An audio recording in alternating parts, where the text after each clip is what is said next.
E nós estaremos então meditando na palavra de Deus, né? Ouvindo aquilo que Deus tem para os nossos corações. Eu gostaria que você nos acompanhasse agora nesse momento, que o Espírito Santo possa usar a palavra de Deus como um gatilho para disparar as bênçãos de Deus na sua vida. Tudo que Deus ele faz em nossas vidas, ele faz pela instrumentalidade das Escrituras. Não existem bênçãos divorciadas da palavra de Deus. Então a palavra de Deus é o veículo pelo qual Deus ele transmite as bênçãos dele para as nossas vidas. Se nós olharmos lá no passado, né, lá no Gênesis, nós vamos ver que tudo que Deus fez, ele fez pelo poder da sua palavra. E tudo que Deus sustenta hoje, ele sustenta pelo poder da sua palavra. E está escrito também que a palavra de Deus, depois que tudo passar, a palavra de Deus continuará. De modo que a palavra de Deus, ela é, sem dúvida alguma, ela é antes de todas as coisas, ela é durante todas as coisas e ela será depois de todas as coisas. De modo que se alguém quiser verdadeiramente ser abençoado, terá que ser abençoado, terá que atentar, terá que voltar a sua atenção para a palavra de Deus. E por isso que eu creio que a coisa mais urgente é pregar o Evangelho. O diabo tem lutado para tornar o Evangelho menos urgente. E o Evangelho é extremamente urgente. As almas estão se perdendo, as famílias estão sendo destruídas, o mundo está cada vez mais mergulhado no pecado, nas trevas, e nós precisamos urgentemente pregar a palavra de Deus. E nesta noite o Espírito Santo, durante esses dias, ele tem tratado no meu coração para colocar para os irmãos de uma maneira breve, mas como eu já disse há pouco, né, uma maneira breve, mas não menos ungida, colocar alguns pontos que são pontos determinantes da bênção na vida de uma pessoa. E para isso eu gostaria de usar a palavra de Deus em Salmos 37, versículos 3 em diante. Então diz assim a palavra de Deus, se você tiver acesso à palavra, está na sua casa, de certa forma até muito mais conforto, né? Que você possa abrir a palavra de Deus aí e que o Espírito Santo nos dê a palavra hoje, no nome do Senhor Jesus. O Salmo 37, versículo 3, diz assim a palavra de Deus: confia no Senhor e faz o bem, habitarás na terra e verdadeiramente serás alimentado. Deleita-te também no Senhor e Ele te concederá o que deseja o teu coração. Entrega o teu caminho ao Senhor, confia nele e Ele tudo fará. E Ele fará sobressair a tua justiça como a luz e o teu juízo como o meio-dia. Descansa no Senhor e espera nele. Não te indignes por causa daquele que prospera em seu caminho, por causa do homem que executa astutos intentos. Apenas até o versículo 7. Esse salmo aqui é um salmo oportuno, e como sabemos, toda a palavra de Deus é oportuna, né? O ser humano não vive só de pão, está escrito, nem só de pão viverá o homem, mas de toda a palavra que sai da boca de Deus. Então esse salmo aqui, ele nos mostra, e eu quero focar com os irmãos hoje, eu quero abordar com os irmãos, os motivos da derrota ou da vitória de um ser humano. São 4 questões que eu quero que os irmãos me acompanhem hoje. São 4 questões que eu diria que elas são determinantes. Elas determinam a vitória de uma pessoa ou a derrota. Ninguém é vitorioso à toa ou por mero acaso. E ninguém também é derrotado por mero acaso. Existem razões para a pessoa ser vitoriosa e existem razões da pessoa ser derrotada. Certamente que você estará inserido nessas razões. Espero que no transcorrer desta abordagem, o Espírito Santo possa falar no teu coração. Porque os pregadores, eles falam aos ouvidos. Nós falamos aos ouvidos. Mas Deus, ele fala no coração do homem.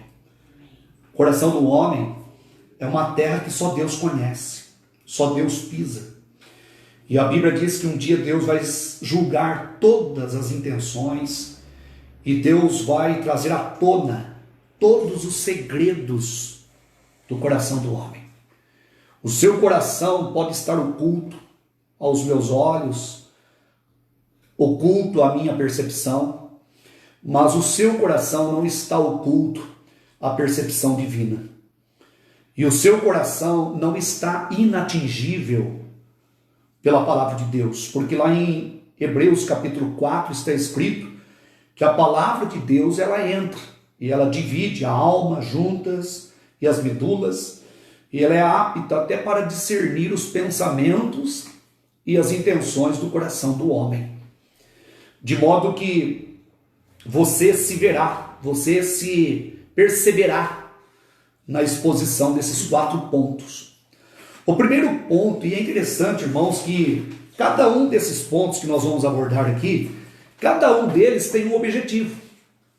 Cada um deles visa uma coisa, visa algo. E o primeiro fator, o primeiro ponto determinante da vitória de uma pessoa ou da derrota dela é justamente o que está no versículo 3, que diz: confia no Senhor. Ou seja, a primeira questão é a confiança. Quando nós olhamos para a palavra de Deus, nós vemos que a questão da confiança é extremamente importante, é relevantíssima. A questão da confiança do homem, onde está a confiança do homem? E esse primeiro ponto, ele visa, como eu vou dizer que os demais também, cada um visa uma coisa. Esse primeiro ponto aqui, que é a confiança em Deus, confia no Senhor, ele tem como objetivo justamente fazer frente às tribulações e às hostilidades que são comuns a todos os homens. Daí a importância deste item. Este item, ele vai determinar a sua vitória, ou vai determinar a sua derrota, se a sua confiança não estiver no Senhor. É interessante, por exemplo, que lá no Salmo 23, o Salmo 27, aliás, no versículo 3, o salmista diz assim: olha, ainda que um exército me cercasse, nele eu confiaria. Então a confiança é de extrema importância. E ele continua dizendo: ainda que a guerra se levantasse contra mim. Irmãos, nós não estamos em guerra. Pensem vocês que é só uma questão de saúde pública, só uma questão física, de um vírus. A verdade é que o mundo está sendo bombardeado pelo reino das trevas.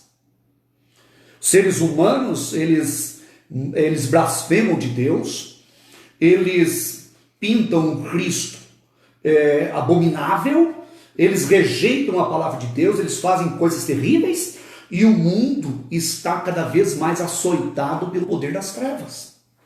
Então o salmista diz no Salmo 27, versículo 3, ele diz assim: olha, ainda que um exército me cercasse, eu não temeria. Ainda que a guerra se levantasse contra mim, nele confiaria. A confiança é de extrema importância. A palavra do Senhor diz que no Salmo 125, versículo 1, também está escrito que os que confiam no Senhor serão como um monte de Sião, que não se abala, mas permanece para sempre. E no versículo 2 diz que assim como os montes estão em redor de Jerusalém, assim o Senhor está em redor do seu povo, desde agora e para sempre.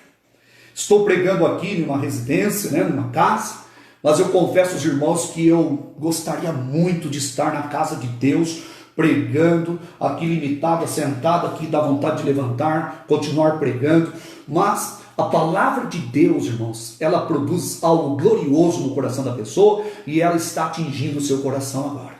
primeiro fator determinante da sua vitória ou da sua derrota é onde está a sua confiança.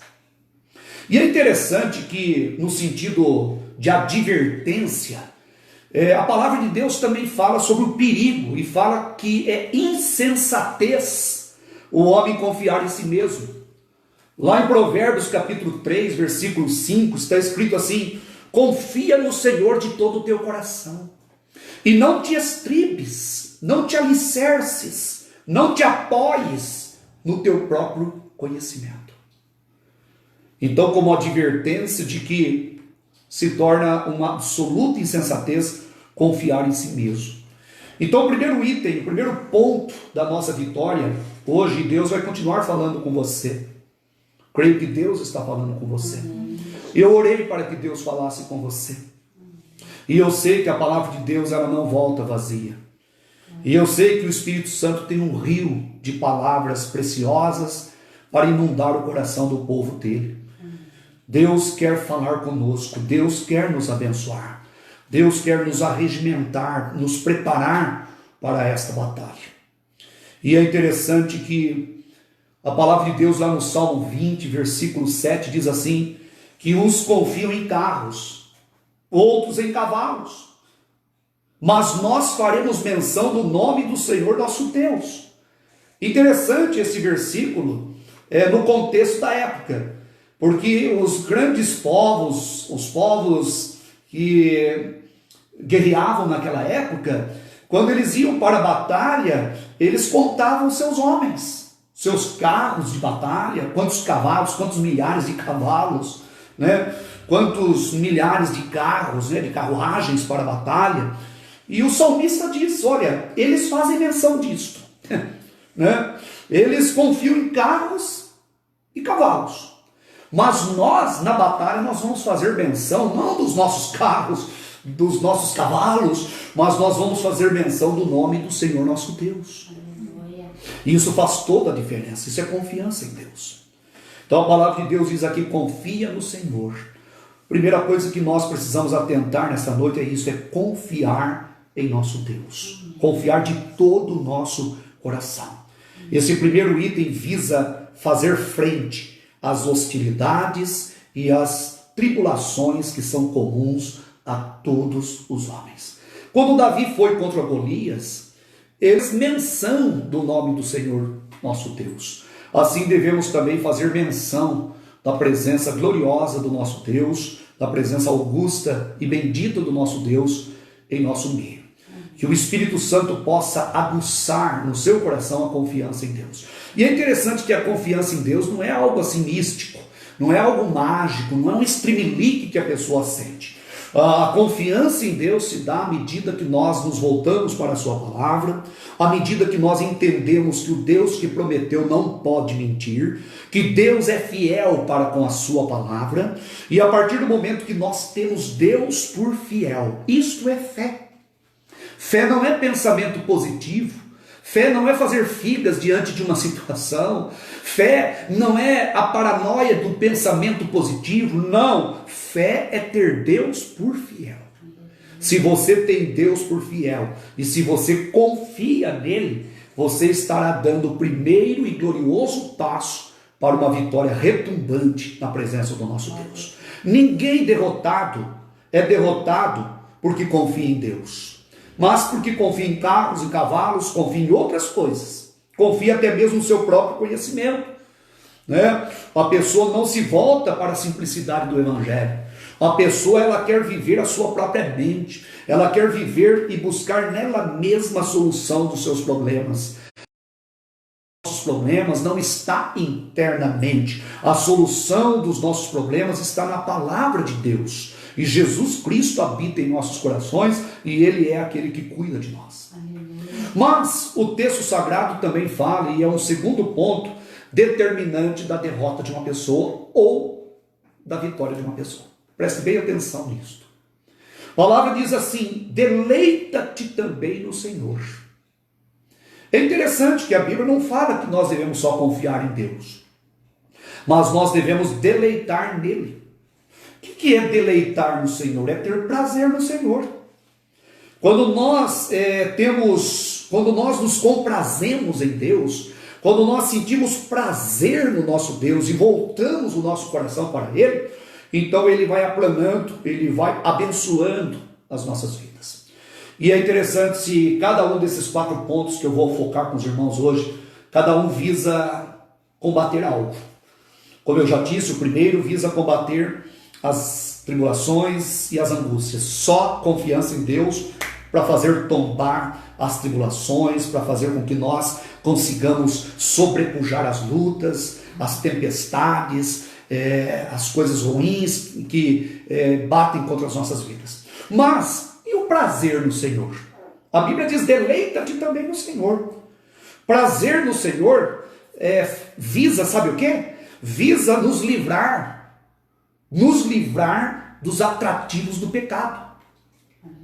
Porque muitas pessoas não têm prazer em Deus. Tem muitas pessoas que têm prazer no pecado, têm prazer no mundo. E daí as pessoas acham que Deus, as pessoas têm uma caricatura de Deus, sabe? As pessoas acabam fazendo uma imagem tão desfigurada de Deus, como se Deus estivesse a serviço do homem para responder todas as orações dos homens, e que Deus nunca está pronto para ajuizar os seres humanos por causa dos seus pecados. E é interessante que a Bíblia dá uma atenção muito grande para essa questão. A questão de ter prazer em Deus. Eu creio que você tem prazer em Deus. Mas pode ter certeza que muitas pessoas não têm prazer em Deus. Se nós olharmos o Salmo 1, Salmo 1 é o salmo com apenas 6 versículos, é o salmo que nós sabemos de cor, né? É o salmo que exalta a palavra de Deus, é o salmo que abre o portal dos salmos. E ele diz o quê? Bem-aventurado o varão que não anda segundo o conselho dos ímpios, nem se detém no caminho dos pecadores, e nem se assenta na roda dos escarnecedores.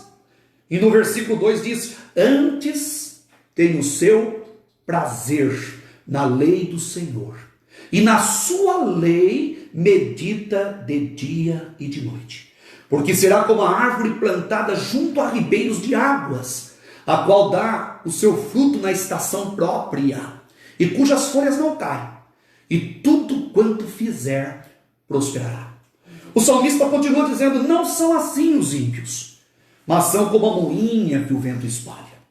Pelo que os ímpios não subsistirão no juízo, e nem os pecadores na congregação dos justos. E o versículo 6 diz, porque o Senhor conhece o caminho dos justos, mas o caminho dos ímpios perecerá. É interessante, o versículo 2 diz, antes tem o seu prazer. E aqui no Salmo 37 diz, deleita-te no Senhor. Então esse é um passo extremamente importante que determina a vitória de um ser humano. Em quem está o seu prazer? Em quem está o seu prazer? E no versículo 6, o Salmo, não estou pregando sobre o Salmo 1, mas o versículo 6, permita-me fazer uma pequena digressão, fugir um pouquinho aqui do esboço, mas o versículo 6 diz, o Senhor conhece o caminho do justo, mas o caminho do ímpio perecerá. E é interessante que o conhecer ali, poucas pessoas sabem o sentido. Não é conhecer no sentido de ter ciência do caminho, não é isso. Porque nesse sentido Deus conhece todas as coisas. Deus conhece todas as coisas. Quando a palavra de Deus fala de conhecer, é no sentido de estar com o justo, de fazer parte do caminho dele, de estar com ele aplanando o caminho dele. O verbo conhecer na Bíblia tem sentido de relacionamento íntimo. Por isso que a Bíblia diz, por exemplo, conhecereis a verdade, e a verdade vos libertará. João 8,32. Conhecereis a verdade. Agora eu pergunto para você, tem muitas pessoas que conhecem o texto sagrado, que conhecem o Evangelho, mas não são libertas. E por quê? Porque conhecer na Bíblia é relacionamento íntimo. Se a pessoa abrir o coração para a verdade é Jesus. Se Jesus entrar no coração da pessoa, a pessoa será liberta. Então, em todos os aspectos, o verbo conhecer na Bíblia significa relacionamento íntimo. Um dia, eu creio que Deus vai me dar a graça de dar um estudo pela web sobre a questão do conhecimento. Conhecimento. Em todos os aspectos, o verbo conhecer significa relacionamento íntimo. até no sentido lá de Adão e Eva. A Bíblia diz que Adão conheceu Eva e ela concebeu e deu à luz um filho. Ou seja, teve relacionamento íntimo em todos os sentidos. E a palavra de Deus, por exemplo, diz assim que Jesus dirá naquele dia: muitos profetizaram em meu nome, expulsaram demônios, muitos me dirão naquele dia: em teu nome fizemos isso, fizemos aquilo, expelimos demônios, fizemos maravilhas em teu nome, e eu lhes direi abertamente: eu nunca vos conheci. Agora eu pergunto, será que Jesus nunca teve ciência dessas pessoas? Nunca soube da existência delas? Não, nunca vos conheci, quer dizer, vocês não têm parte comigo, nós nunca nos relacionamos. Vocês nunca foram no íntimo meus discípulos, meus servos, meus adoradores em espírito e verdade. Então, quando a palavra de Deus diz no Salmo 1, versículo 6, que Deus conhece o caminho do justo. Irmãos, isso é um conforto para mim, isso é um conforto para você. Sabe por quê? Porque Deus conhece o seu caminho, meu irmão. Deus conhece a sua vida. Talvez você esteja passando por alguma luta, alguma adversidade. Talvez você esteja passando por alguma crise, não só a crise do coronavírus, mas outras tantas crises que nos batem à porta. Mas saiba que Deus conhece o teu caminho. Deus está contigo. Deus está contigo para te fortalecer, para te fazer caminhar na presença gloriosa e bendita dele. Então, o segundo ponto, segundo passo determinante da vitória ou da derrota de uma pessoa é justamente aonde está o prazer dela. E é interessante que a Bíblia diz lá em 1 João 2, 15, 16 e 17, vai falar também disto. A Bíblia diz assim: não ameis o mundo. As pessoas às vezes têm prazer no mundo. Não ameis o mundo, nem o que no mundo há. Se alguém ama o mundo, o amor do Pai não está nele. Porque tudo o que há no mundo, a concupiscência da carne, a concupiscência dos olhos e a soberba da vida, não é do Pai, mas é do mundo. E o mundo passa. E as suas concupiscências também passam. Mas aquele, versículo 17 de 1 João 2,15, versículo 17 diz: mas aquele que faz a vontade do Pai permanecerá para sempre. É interessante, os homens vão perecer para sempre. Mas aqueles que fazem a vontade do Pai permanecerão para sempre. Essa questão do prazer é extremamente importante. Os outros dois itens serão mais breves, mas eu quero que você guarde bem no seu coração. Confiança visa combater as tribulações e as hostilidades, os vendavais da vida. O deleitar em Deus visa nos livrar dos atrativos do pecado. O mundo é atrativo, o pecado é atrativo. É interessante que os seres humanos têm tanto prazer no pecado, que até num sentido mais longe da história, a Bíblia até diz que lá na frente, quando Deus for permitir, quando a igreja já não estiver mais aqui, a Bíblia diz que virá o enganador. E lá em 2 Tessalonicenses capítulo 2, versículo 12, diz que Deus permitirá a operação do erro, porque os homens não tiveram prazer em Deus, mas tiveram prazer na iniquidade. Então, até no sentido ainda futuro, o que reserva para a humanidade é o espírito do engano, justamente porque as pessoas não têm prazer na verdade, elas têm prazer na mentira. Mas quando isso acontecer, com certeza a igreja já não estará mais aqui, porque Jesus virá buscar a sua igreja. E isso vai acontecer num período escatológico, um período mais além, né? Mas a verdade é que a igreja não estará mais aqui, porque nós cremos que Jesus nos levará para o seu seio, Jesus nos levará para as bodas do Cordeiro, antes da grande tribulação que cairá sobre a terra. Isso não é terrorismo, isso é bíblico. Quem lê as Escrituras e entende as Escrituras sabem do que eu estou dizendo. E outros dizem assim: olha, isso é escapismo, porque a igreja vai enfrentar a grande tribulação. Irmãos, se Jesus quisesse que a igreja enfrentasse a tribulação, ela enfrentaria e sairia vitoriosa, porque a igreja nunca foi derrotada. A grande verdade é que Jesus vai levar a sua noiva. Isto que basta para nós, e nós aguardamos essa bendita e gloriosa esperança, que é a vinda do nosso Senhor e Salvador Jesus Cristo. Mas vamos voltar ao texto. O texto também diz assim no versículo 5: Entrega o teu caminho ao Senhor. Confia nele e ele tudo fará. Existe um terceiro item determinante da derrota ou da vitória do ser humano. É justamente a questão do caminhar da pessoa. A Bíblia diz assim: entrega o teu caminho ao Senhor. Entregar o caminhar. E o que isso visa? Qual que é o objetivo de entregar o nosso caminhar para Deus? Ora, entregar o nosso caminhar para Deus tem um objetivo. E o objetivo é o quê? O objetivo é nos livrar. Esse item tem como objetivo nos livrar de sermos guias dos nossos próprios passos. É interessante que a palavra de Deus diz assim no Salmo 128, versículo 1: bem-aventurado é aquele que teme ao Senhor e anda nos seus caminhos. Então a palavra de Deus diz que nós devemos entregar o nosso caminhar para Deus. Lá em Provérbios capítulo 14, versículo 12, diz que há caminhos que ao homem parecem retos, mas o seu fim são os caminhos da morte. A Bíblia dá uma atenção muito grande para a questão do caminhar da pessoa. Tem pessoas que caminham pelo caminho das trevas e depois na eternidade quer se encontrar com Deus. A pessoa que não tem disposição para estar diante de Deus aqui na terra, não estará na presença dele na eternidade.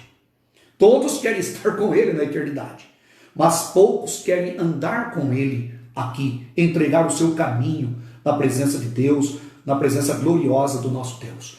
Bem-aventurado aquele que teme ao Senhor e anda no seu caminho. É interessante que o profeta Isaías diz assim: deixe o ímpio o seu caminho e o homem perverso os seus pensamentos. Isso está em Isaías 57, versículo 55, versículo 7. Deixe o ímpio o seu caminho e o homem perverso os seus pensamentos. E se converta ao Senhor. O que é converter? É voltar, o caminhar para Deus. Converta-se ao Senhor, que se compadecerá dele, porque grandioso é em perdoar, entregar o caminho. É interessante, nós vivemos numa época que as pessoas gostam de entregar tudo para Deus, não é verdade? As pessoas gostam de entregar tudo, entregar os problemas, entregar o desemprego, entregar as finanças, entregar tudo. Mas a palavra de Deus diz para você: entrega o teu caminho, entrega o teu caminho. A hora que você entregar o teu caminho, você vai ver que o evangelho funciona. Você vai ver que a paz vai reinar dentro do seu lar. Você vai ver que o seu casamento vai ser restaurado. Você jovem vai perceber que há uma outra dimensão gloriosa da vida, que é a dimensão do cristianismo, de estar inserido na graça, inseridos na fé, andando na presença bendita do nosso Deus. Você vai entender que a coisa mais sublime que se tem a fazer é entregar o caminho a Deus. Eu louvo a Deus porque aos 16 anos eu entreguei os meus caminhos ao Senhor. E Jesus se tornou aquele que é o guia, como diz o salmista, né? Ele será o nosso guia até a morte. Ou seja, o evangelho não é para uma semana, não é para um mês. O evangelho é para a vida toda. Jesus é para a vida toda. Que você possa entregar também o teu caminho. Pense bem comigo, se você confiar em Deus, você já terá força para enfrentar as tribulações. Se você tiver prazer em Deus, você rejeitará o pecado. Porque só o prazer em Deus capacita uma pessoa a rejeitar e dizer não ao mundo e ao pecado. Ninguém diz não ao mundo e ao pecado por medo do inferno ou por medo do diabo. Mas as pessoas fazem isso por temor a Deus. A Bíblia diz que é pelo temor do Senhor que o homem se desvia do mal. O homem não se desvia do mal por outro motivo. Ele se desvia do mal quando o temor do Senhor entra no seu coração. E a Bíblia diz que o temor do Senhor é o princípio de toda a sabedoria. Se alguém quiser palmilhar pelo caminho da sabedoria, terá que começar pelo temor de Deus. Confiar, ter prazer em Deus e entregar os seus passos, o seu caminho ao Senhor, Ele fará algo na sua vida. Esse terceiro item visa nos livrar ou nos proteger de sermos guias dos nossos próprios passos. É interessante que as pessoas gostam de entregar tudo, não é verdade? Eu já entreguei isso, eu já entreguei para Deus. A pessoa gosta de entregar tudo para Deus, né? Mas Deus quer que você entregue os seus caminhos ao Senhor. Que os seus passos estejam guiados e norteados por Deus. O salmista Davi, lá no Salmo 139, lá no final ele diz assim: Senhor, sonda-me, vê se há em mim algum caminho mau e guia-me pelo caminho eterno. Veja o desejo dele de ter os seus caminhos guiados por Deus. Então entrega o teu caminho ao Senhor, confia nele e ele tudo fará. E para concluir a mensagem, tem um quarto item. Esse quarto item também tem um objetivo. E qual que é o objetivo dele? O objetivo dele é fazer frente, é combater as ansiedades da vida, intensos, os males que gera depressão, angústias, destruição. Ansiedade é o mal da nossa sociedade, né? E esse item ele visa combater a ansiedade. E qual que é esse item? Esse item é o que está no versículo 7. Descansa no Senhor. Descansar em Deus. Jesus disse assim: vinde a mim, Mateus 11, 28, vinde a mim todos vós que estáis cansados e oprimidos, e eu vos aliviarei. Tomai sobre vós o meu jugo. Aprendei de mim que sou manso e humilde de coração. E ele diz: e encontrareis descanso para as vossas almas. O descansar em Deus é uma das questões determinantes da vitória de uma pessoa. E o que é descansar em Deus? Descansar em Deus, irmãos, é exercitar verdadeira fé. Porque fé não é um salto no escuro. Fé, na verdade, é um mergulhar, é um saltar aos braços do Pai. E saber que Deus cuida de nós, que Deus nos guarda, que Deus nos protege.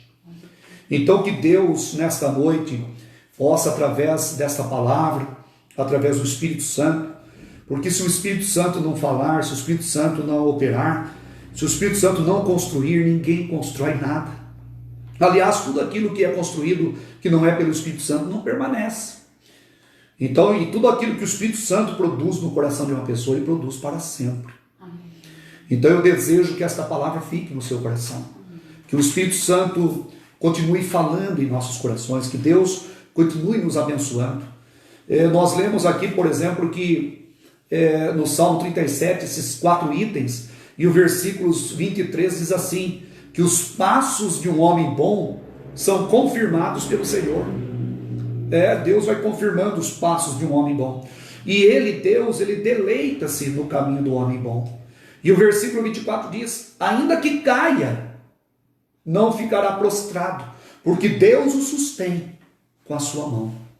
Então que as nossas vidas estejam no altar de Deus, que nós venhamos a confiemos inteiramente, que nós confiemos inteiramente no nosso Deus, que nós nos deleitemos na presença augusta e gloriosa do nosso Deus, que nós venhamos a entregar nosso caminho ao Senhor, e que nós também venhamos a descansar na pessoa gloriosa e bendita do nosso Senhor e Salvador Jesus Cristo. Eu creio que se o Espírito Santo falou no seu coração, essa palavra vai produzir fé e vai trabalhar a sua vida. Esse alimento vai produzir algo maravilhoso no seu lar, na sua casa. Quero encerrar a minha palavra nessa noite, essa mensagem, desejando que Deus continue nos abençoando. Obviamente que nesses dias, as nossas mensagens, as pregações que o Espírito Santo tem colocado em nossos corações, tem um teor mais de fé, de evangelismo, de edificação, de desafio, uma vida cristã mais intensa. Não tanto teológica, mas é impossível pregar o texto sem pregar teologia. É impossível.